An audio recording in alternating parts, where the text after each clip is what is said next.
Hi, this is Jed Wonderly, and welcome to my channel, and thanks for stopping by and sharing a few minutes with me.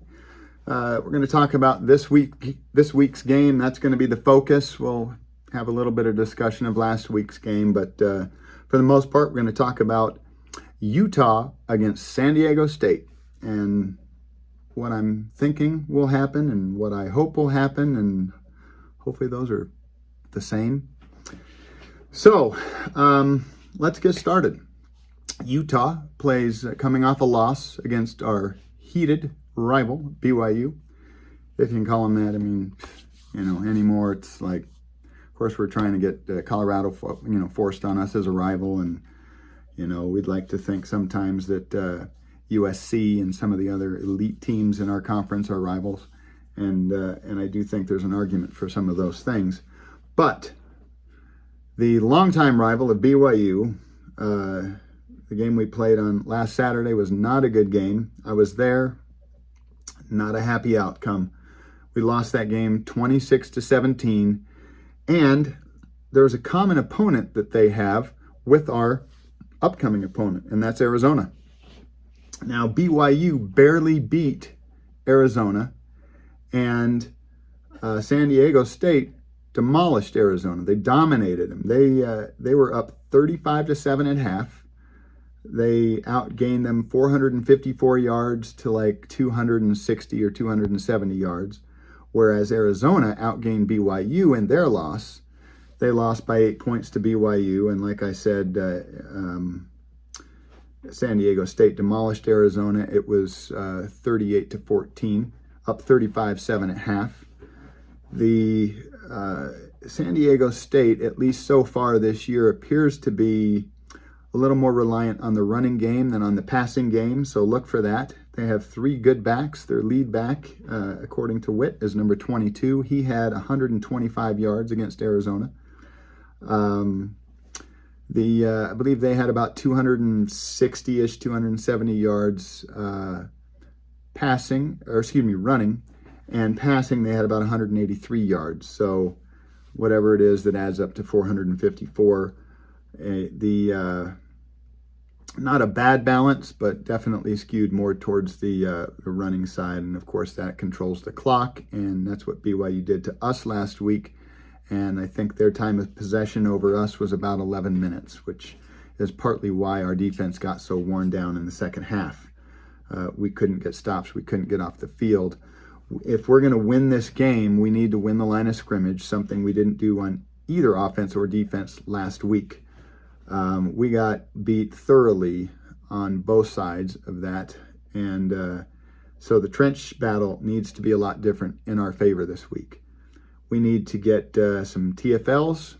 We need to create some quarterback hurries and preferably some sacks, and preferably just with our line. But if we have to do it with some blitz packages as well, so be it.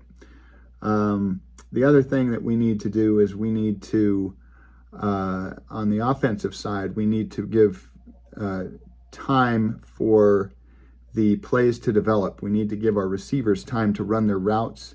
We need to give, create holes for our running backs to run through.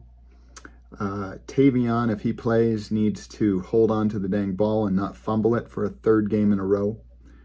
And our wide receivers need to be a lot more involved than, in last week's game. Not a lot of involvement. A couple of them rated out good on the PFF scores as far as run blocking, but nothing else. They didn't rate well on any of the other metrics. So it was pretty abysmal in terms of our passing game, and we really need to, Charlie Brewer thinks that we could be an elite offense and have a great passing game, and we need to start seeing that from the receivers as well as the tight ends. The tight ends have shown more, I think, for sure, than the receivers have, but we need to see a lot more from our receivers. We need to see some more downfield threats, more deep balls, and maybe also mix in some screens. I don't know that we've had one screenplay against BYU, and when they're blitzing like they were last week, that would have been a nice little recipe to get some success and to kind of keep them off balance with their blitzing. But for some reason, we didn't see that. We also didn't see any jet sweeps, which is something we often do. And that could have helped as well, but, so be it. Can't rewind time and replay the game. So here's the other thing with regard to BYU and San Diego State, having played, Arizona, and while both winning and beating Arizona, San Diego State dominated and BYU just barely beat them. But then BYU beat us, I think, more soundly than they beat Arizona, which is kind of scary if you're a Utah fan and makes you a little nervous about what does that mean for us the rest of the season. How much of it was an emotional victory for them because they were emotionally up for the game, and because of that, they were also better physically and mentally prepared for the game. Their game plan was better. They were more focused. And I go over all this in my analysis video that I have on the channel, and I'll link to that below in the description box. But on the other side of that, you have San Diego State, who absolutely dominated Arizona. So who is Arizona? Who is BYU? And who is San Diego State? Because if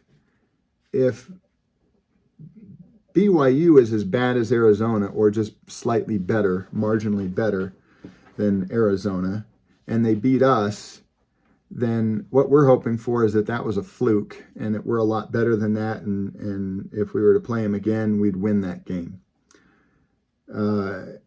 And so we're hoping that Arizona is as bad as the prediction of them finishing 12th in the Pac-12 we're hoping that that's a correct prediction, and that San Diego State beat them because they're that bad. San Diego State's other victory was a somewhat closer than it should have been victory if they're a very good team against New Mexico State in their first game. That was fairly close until somewhere in the second half when they got a little bit of distance and they ended up winning 28-10. So obviously, what we're hoping for is that Arizona is bad, like San Diego State proved, and that San Diego State isn't that much better than BYU because they beat Arizona a lot, more soundly. But maybe that BYU is looking past Arizona to us and figuring they're going to win the game against Arizona regardless. So the other thing to think about and look at with regard to San Diego State is that in the AP Top 25, we are 16 places out of the top 25. We are, 41st overall, basically, is what that amounts to. And San Diego State isn't anywhere in that ranking. In the coaches poll, we are 9 places out of the top 25, and San Diego State is 13 places behind us. So if those, folks are right, then we're the better team. Additionally, the sports books have us as a 9-point favorite. So, assuming all those people have it right, and that the money's smart money, it wasn't against BYU, but let's hope they've got it right this time, then we should win by 9 or more. My hope is that we win by double digits and preferably by 2 touchdowns or more. I hope we go down there with a lot of fire in our belly, a lot of resolve to just show that we are not the team like that played against BYU last week. We are a team that will compete for a Pac-12 title, first the South Division Championship and then the right to play for the Pac-12 Championship. But time will tell, and I think we'll know even a lot more after the Arizona State game, after we play Arizona State. After this week, we have Washington State, then we have a bye, then we have USC at USC. That'll be an interesting game, because it'll be interesting to see how Clay Helton's replacement will have the team playing. Are they going to be rallying around him? Are they going to be playing with a lot of fire and urgency? Are they going to be kind of discombobulated? What's going to be the chemistry and the makeup of that team? And then, Arizona State plays BYU this week, so it'll be interesting to see if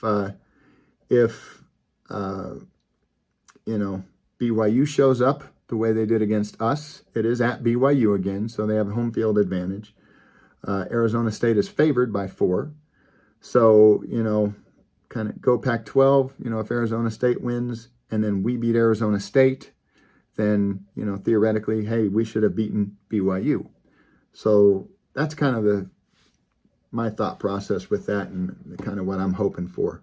Because obviously, if Arizona State beats BYU, it does give the more weight to our victory over Arizona State should that happen. Now, so I'm predicting and more hoping for a 14-point victory against San Diego State. I'll take any victory because we need a win. Starting off the season 1-2, and then probably picking up a win next week at home against Washington State, but then having to face USC on the road and then Arizona State at home.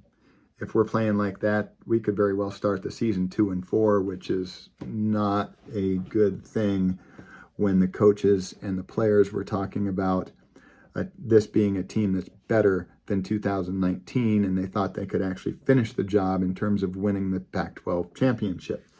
So let's take a quick look at the other games from our conference mates. We've got Colorado hosting Minnesota. Now, Minnesota had a really good year last year, and they started off the year 1-1. They had a close loss against, or a relatively close loss against Ohio State, the first game of the season. Colorado really hung with Texas A&M and lost in the closing minute or two against Texas A&M, who was favored to win by, I believe, 17 points or something like that. They lost 10-7. So, and that's at Colorado. So I'm going to pick Colorado for I was going to say upset, but it looks like Colorado's favored by 3.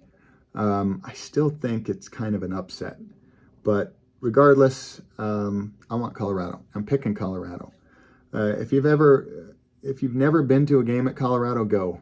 And my daughter and I went to the Colorado game 2 years ago, when in 2019, which was our last game, and then we went to a sports bar after that and were watching, cheering on teams, and every team that needed to win won, so that we could head to the Pac-12 championship. Really, really cool town, some great eateries and whatnot, and nice people in terms of the fans and whatnot. So that was a good experience. Recommend it. Oregon State against Idaho. It's Idaho. I think Oregon State's going to take care of business. It's also at Oregon State. Then we have Washington State at home against USC. Washington State's not supposed to be very good. SC is favored by 8.5.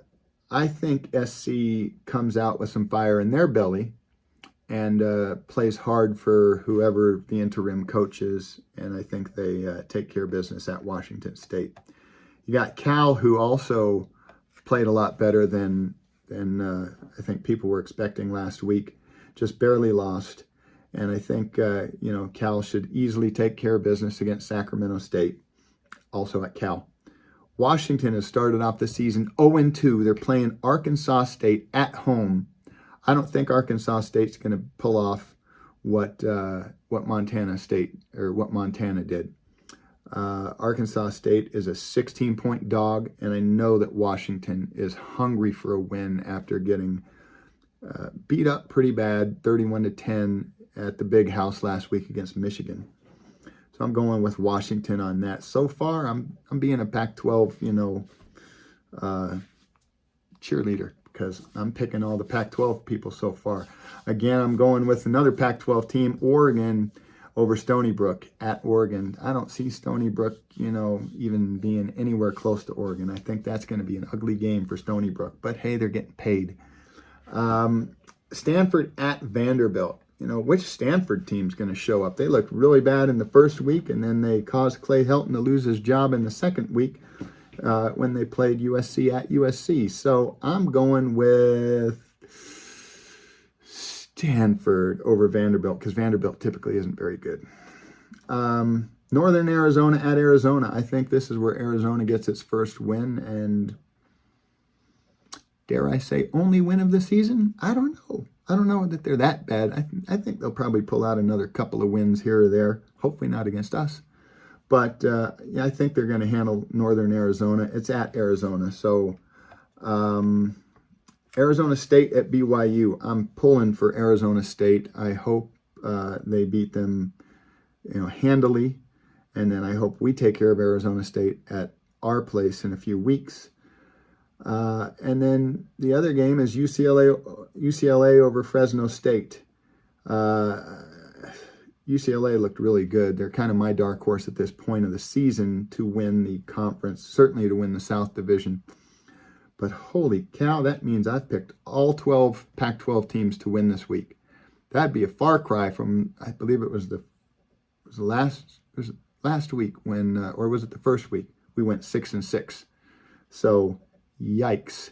That'd be awesome if we could gain a little more respectability and go 12-0. Not going to happen. It'll be interesting to see what games I'm wrong on. But that's what I'm going with. I'm sticking to it.